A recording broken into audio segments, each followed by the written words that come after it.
Hey, my brothers and sisters in Christ, it is Sharon, and I'm back with you on how I study and understand my Bible. Yes, you know I'm alone in my room. I am empty, prayed up, ready to receive what the Lord has in store for me. You know, me and my routine, everything and everybody is outside the door. Nothing gets to come in here. It's just God, myself, my Bible, and my notes. Now let's go ahead and be about God's business here. And I'm coming to you out of Genesis chapter 34, verses 1 through 31. And as always, I start with my observations here, which this is this whole chapter is about the sin of Jacob's family. That is Dinah, his daughter, probably the only daughter. She's violated. We see there is Shechem and his father Hamor and trying to make amends for it. And like father, like sons, the deception of Jacob's sons, mainly Levi and Simeon. Their deception to Hamor and Shechem. And then the anger, disappointment of Jacob towards his sons, but go ahead and get started here. Verses 1 through 4. A local prince violates Dinah and then wants to marry her. And so verse 1 through 4 reads that now Dinah, the daughter of Leah, whom she had born to Jacob, went out to see the daughters of the land. And when Shechem, the son of Hamor, the Hivite, the prince of the country, saw her, he took her and lay with her and violated her. Now, in that culture, it was normal, nothing new for a young maiden to go visit another one. Especially like Dinah. 11 brothers. It's 11 kids, and 10 of the 11 kids is boys, men. So she really didn't have any girlfriends, somebody to hang out with and stuff like that. So she went to, I guess, the nearest neighbor, which may have been a mile, 2 miles away, something like that. And apparently must have done it many a times because she wasn't afraid. It's something like she's done all the time. But anyway, this guy sees her, Shechem, he sees her and violates her. But he violated her first before professing his love for her. And her probably having no clue as to what's going on with this, because they didn't give her age, but we can guess it to be anywhere from 13 to 16 years of age. And but it's saying he was strongly attracted to her, so it's saying that he was in love with her. So I don't know if he was watching her or had his eye on her previously, or it's just boom, something just all of a sudden, because the commentating does not speak on that.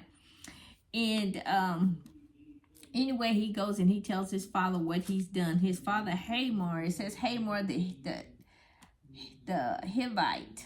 Let me see, Hamor the Hivite, the prince of the country.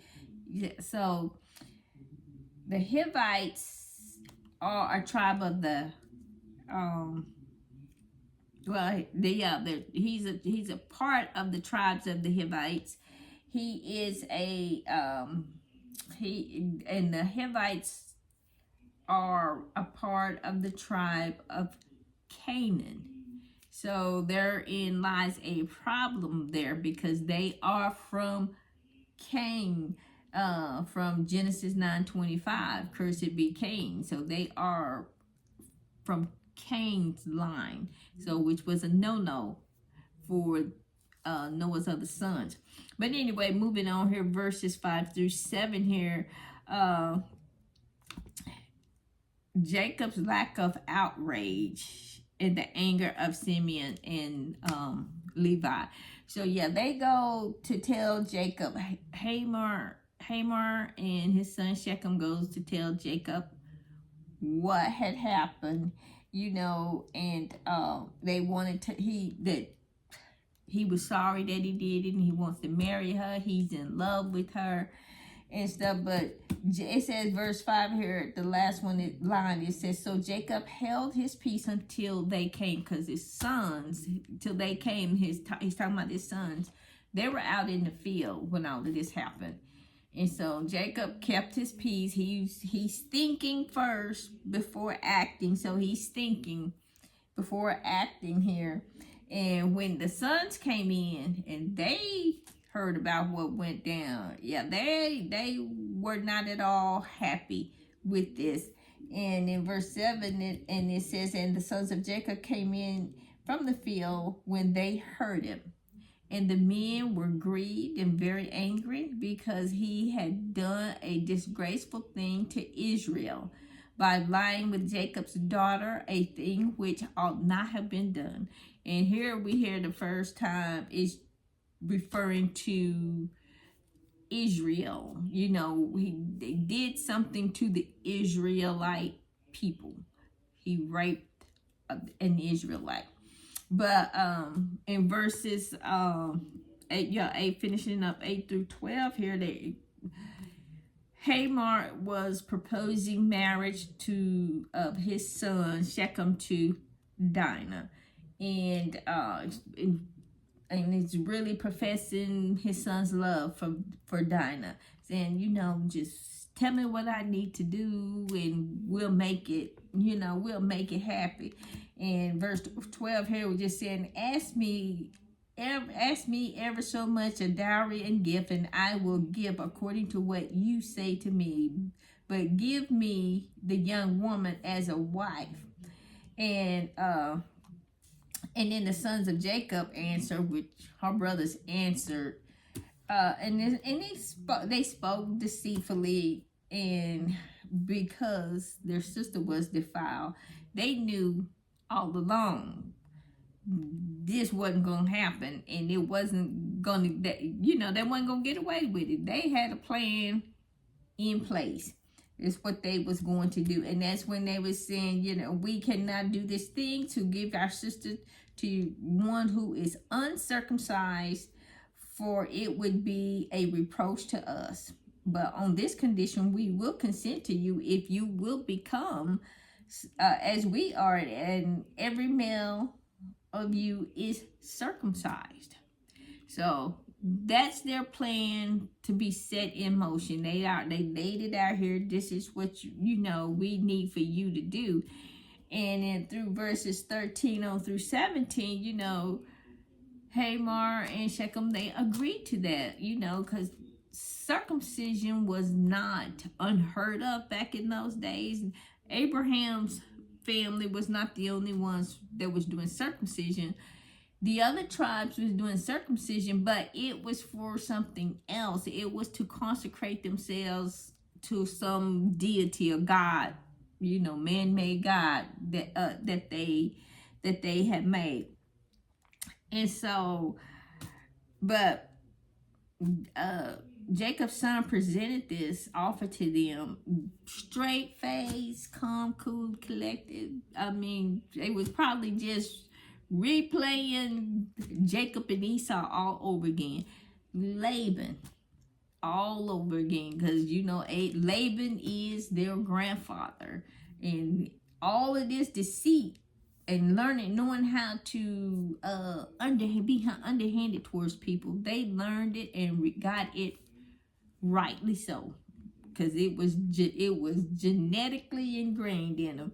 But moving on here, verses 18 through 24, where Hamor and Shechem, they convinced the men of the city to do this, because they was like, look, this happened, and we are offering our daughter to him. And Shechem was all on board to do it. He was probably the first one to go ahead and be circumcised, to show that, hey, I am serious about this. I am so in love with your daughter. But not one time did I read where he was sorry for raping her. It probably in his mind he didn't think he was raping her because he said he talked sweet to her and everything. But that's another story there. And so he did this, and now he was seen as being more honorable than all the other men in the household of Hamor and of the men of the city. And so Hamor talked to the guys, to the men of the city, and was, told them about the story of what was happening. And he went on to tell them about all, to be a good thing for us to do this. We can live in peace, be at peace with them and dwell in the land and trade in it. And they saw and knew how Jacob was blessed. So this was worked out to be some type of business transaction as well, because they saw what Jacob had and they said, well, what Jacob have, we can have. When he had flocks, goats, cattle, camels, you name it, he had it. He wasn't hurting for nothing because God prepared him and took care of him. And so, but these guys, verses 25 through 29, they go ahead and they get circumcised. And Jacob's sons wait until the third day to go in and kill them. It says, verse 25, it says, and now it came to pass on the third day when they were in pain, the two sons of Jacob, Simeon and Levi, Dinah's brothers, each took their sword and came boldly into the city and killed all the men, because the men couldn't fight. They were weak. They could not fight at all. And they killed Hamor and Shechem, and then they took Dinah back with them. And they took all the wives and the young children. They just plundered the city, took all of it. And then they bring it back, come back to their land. And Jacob's reaction in verses 30 through 31, he was distressed about it. He was highly upset and said, you have troubled me by making me obnoxious among the inhabitants of the land, and among the Canaanites and the Perizzites, and I am few in number, and they will gather themselves against us. And and Jacob was like, y'all messing up here. They gathered against them to kill them, and that he would be destroyed. And there again, you hear him saying, I. You gonna gather against me, I will be destroyed and stuff. So Jacob still was thinking about self there. And so, and his sons, they all just replied, should he treat our sister as a harlot? So they, in their minds, they was doing something honorable. In Jacob's mind, and he was looking at the big picture, because they was in a foreign land to them, even though it was the promised land unknown to them at that time. But they still they was in some hostile territory. Had some other, the Perizzites and what they said, he said the Canaanites and the Perizzites. You know how the Canaanites was, that he came from them. And besides the marriage, it would have not been blessed by God, simply because Hamor and Shechem comes from the Canaanite lineage, and you see in Genesis 9 through 25, 9 verse 25, where Noah is cursing. He's cursing Cain.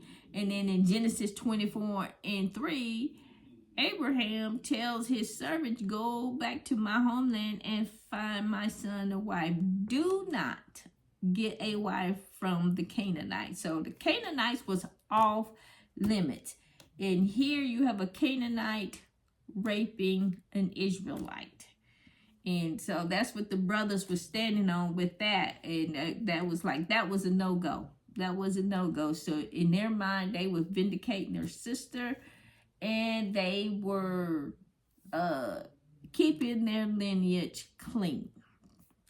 But again, Jacob was looking at the big picture of all of this. But this will end my Bible study for Genesis chapter 34. And as always, it is a blessing to get to share God's word with you. You be blessed, be safe, and remember to hit the like and the subscribe button. Bye, and have a blessed day.